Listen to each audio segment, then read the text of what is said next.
Right. The original app, I guess I could just download the app. I'll show you what I mean. So Telestrator is a name coming up, which was come up by this guy, a dude who, well, actually, I don't even know. I think that's John Madden, but a Telestrator is a broadcasting device used by like football, American football people, I guess, the broadcasters, to say like, I want this thing, to go over there. It was a way of like drawing on top of the video feed, like this, right? And I was like, oh, I want one of those things too. And unfortunately, they didn't really exist in the ways that I thought they should. There was no open source Telestrator. There was no. It's such a simple app that you would expect it just to be a thing, right? But it was not. So Telestrator. I wonder if I'm still on the front page. I am. Here we go. Telestrator. 400 stars, not bad. But I haven't updated for 5 years. Let's see if I can still run it. Do we still have releases? We do. Can I download the release? Last release was almost 5 years ago. So let's find out. I think I did have a Mac M1 at the time, so it should work on Apple Silicon, because that was new, very, very new at the time. But let's see. My slow Wi-Fi here in the studio. And yeah, I've been kind of just begging Claude and Ralph, I guess, the Ralph flow to do it. But let me see how far along it's getting. I have downloaded it, and I think the application is also still named tldraw, right? Yeah, there it is. So tldraw, of course, is now my startup. It's allows me to put green screens up in random offices. Oh, and I actually do have one here already, but let's see that. So tldraw.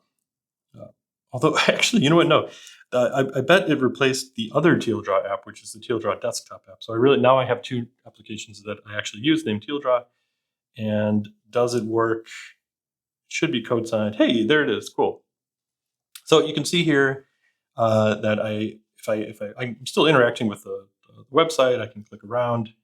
If I wanted to draw on my website, I could just grab this. It's not drawing on the website, it's just drawing on my screen. It's like an Electron app that is in front of my screen, and which I can kind of interact with, or else not. So it's a transparent background, full screen, or full frame, full window app, and it allows events to be passed through it. So Windows and other things like underneath will receive them unless I turn it off. So right now I'm drawing, so I have turned it off. If I press escape, then I'm back to working with just the normal web, right? I think there's some torturous shortcut as well, like Control Option Z to turn it on. I could turn it off, turn it back on, turn it off, or I could always go into the corner, do things like draw arrows, do yellow, different colors, and things like that. So I say it's the great grandfather of tldraw because, funny enough, in order to make this app, which I did in like an afternoon, but I was borrowing code from an example that I had made for this JavaScript library that I worked on with state machines called State Designer. And as part of that, I had built a little drawing app, right? You could select things. I think I could actually pull that up, which is at app.statedesigner.com.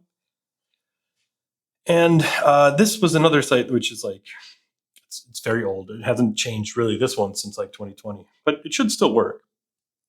And the fun part about this app, I mean, again, I barely ever really shipped it. This was more of like an experimental thing.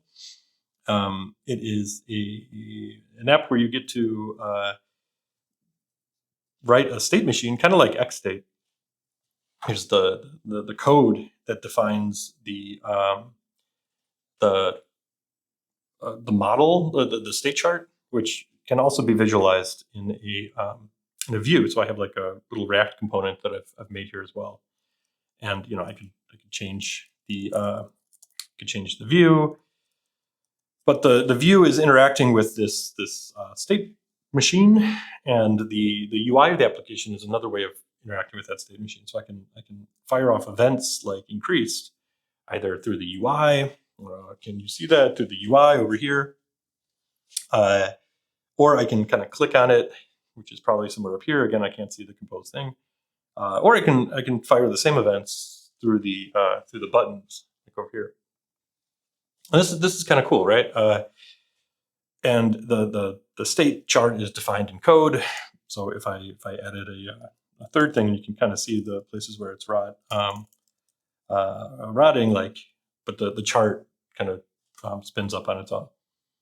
So interestingly enough, one of the kind of the problems that I ran into while working on this was, how do I show what state transition will occur when an event happens? I wanted to have an arrow, but of course this is like a responsive chart.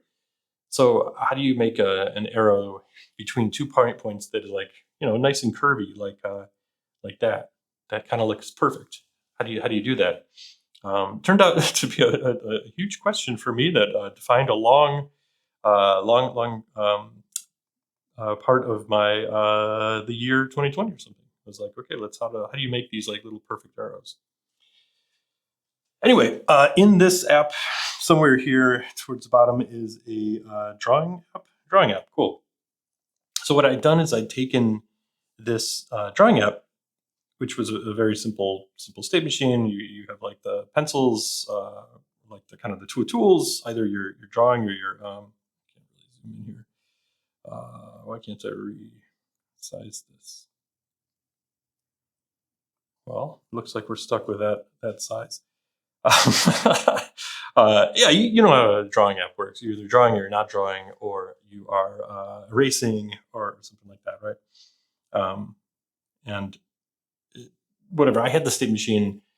I took this in that one afternoon and put it inside of this tldraw app, and now I could do this. But the problem is, you might notice that the ink on in the drawing app looks like terrible, right? Because it's just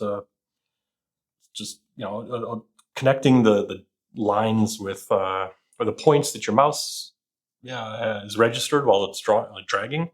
It's just creating a polyline essentially between those two, all those points. And when I put this into tldraw, I was like, man, I really don't want to add drawings in front of in this app, like on stream or on camera. This looks terrible. I don't want to do that.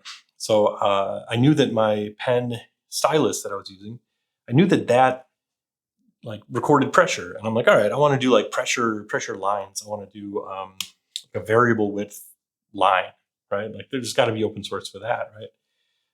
But there turned out not to be. There was like signature.js, which was and is pretty rough. Let me see, where's the actually, I think it just went down in advertisement. No, that's there. Maybe it's gotten purchased by something. Let's see if there's a demo. Signature.js demo. Cool. This is what that looked like. And I don't know if you can tell, but that is kind of variable width line. It uses this. That doesn't even look right. Maybe this one. Let me try this one. Signature.io. Okay. Maybe I should buy that instead. It's pretty rough, is what I'm saying. Is that there we go. The variable width lines were done in Canvas, HTML Canvas, and they were done by, again, making polylines. But this time the lines would be chunked up into different stroke widths, because Canvas doesn't support like variable width strokes. It just has like, you're making a line, it's going to be essentially like a hot dog, and the hot dog is going to be this long and it's going to be this wide. All right, fine. I wanted to do better, and so for my tldraw app, this sent me into like I wanted like this, right? I wanted like smooth, beautiful, inky lines. And tldraw is actually the app that got me working on variable width lines. And of course, variable width lines for me turned into Perfect Freehand, which is similar to Perfect Arrows, which kind of grew out of the State Designer work.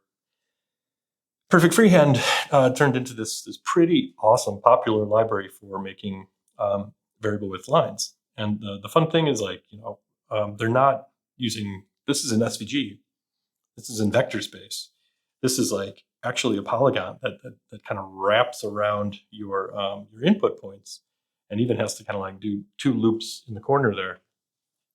And as a result, you can like, you can thin it, you can adjust how streamlined those corners are. The algorithm itself is super simple, so it's been ported to like 5 or 6 different languages right now. I guess with AI now, you might as well port it to everything. And yeah, it's you can like do tapering across the entire line. So let me see if I can do something cool and it's really really optimized for the experience of drawing. So it's stable behind you. It's not, it simplifies, but in a way that is like stable in later iterations of the algorithm. It's also just a function. It's just like here, points in, options in, points out. So we're like recomputing the line every time that a new point is added. But it's so fast that it doesn't matter. And it won't matter ever, because the compute required to render the line is always orders of magnitude more than the compute required to calculate the line. So it really is like functionally like free. Like the overhead is minimal. It's always more about rendering. But that said, it's also really fast. So kind of the best of both worlds. And this, of course, led, together with the Perfect Arrows work, that led to the tldraw that we all know and love on tldraw.com. And actually, this is my my setup. I don't know if you can see. Yeah, this is the video. This is the thumbnail for the video setup that I wanted to do for this studio. So kind of get a view of that. And yeah, and of course we use the kind of like an older, younger brother of the same ink algorithm for things like obviously our ink, but also our lasers, and our eraser uses that same ink algorithm because it's just a variable width line. So pretty fun little lineage here. Anyway, so I was coming back to a little bit of the origin in order to update it, but also just experiment with Claude. So if I go back to the thing, like I think somewhere there's a to do. Yeah, to do. So what I wanted to do was set up Claude in this thing, create a to do, obviously, and then kind of update all the dependencies and try and just build it. Like, finding the bugs and vulnerabilities, it's cool, but also just like bump all the dependencies and then build it. Let's see what happens. I have a feeling that even without the use of AI here, like after 5 years, I could come back to this and give a lot better idea of like how to build this application, or what this application would need from me in terms of architecture and other tech choices. I could program enough to make it in 2010 or 2020, which is great. Like it works, and it still works, which is amazing. But I think I've probably learned a few things in the last 5 years, and I also have like functionally AGI on my side as well. So I think together we could figure it out. However, I think we did not figure it out in this case. I think my Ralph loop, my kind of like self-executing Ralph loop, did not actually make it build, and maybe I forgot to tell it that it needs to build, or it needs to work, but it does not work, which is a shame. So I'm not sure whether it's best to kill it or start over, because like this seems to be a problem. And yeah, if I kill the tldraw one, it's not it's not running. So maybe I can kind of bully it into bully it into trying again, and maybe not. I'll just ask it to try again. Warnings about this, the style components. Oh yeah, I was using styled components. So this is really old. This needs to be modernized in a couple of different ways. Probably styled components might not even work for the modern version of whatever I'm using, which I actually don't remember what I'm using for the front end. might be next for all I know. It is next, and that is also a strange decision for an Electron app here. So I might have just been using the tools that I had at my disposal, or that I was using probably for the docs at the time for Play, which was the company that I was working for or contracting for. And yeah, I think that's kind of it. I don't really want to dive too much into the code in these, especially with AI, because there's just not enough to look at or talk about. If I am going to launch really hard into like AI coding stuff, I'm going to probably need to have 5 or 6 kind of clods working at the same time, and be working on a plan together. But at least for this video, I'm just going to leave it here. This was mostly a sound check test, but it was cool to see whether I could actually look at the camera, whether this harness worked, whether the laptop worked, whether the green screen worked. Hopefully it all composes and comes together. I would be surprised if it did, because I'm looking at the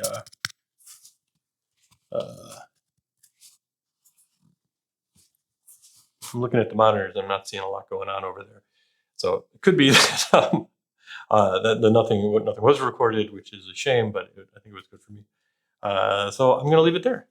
Thank you.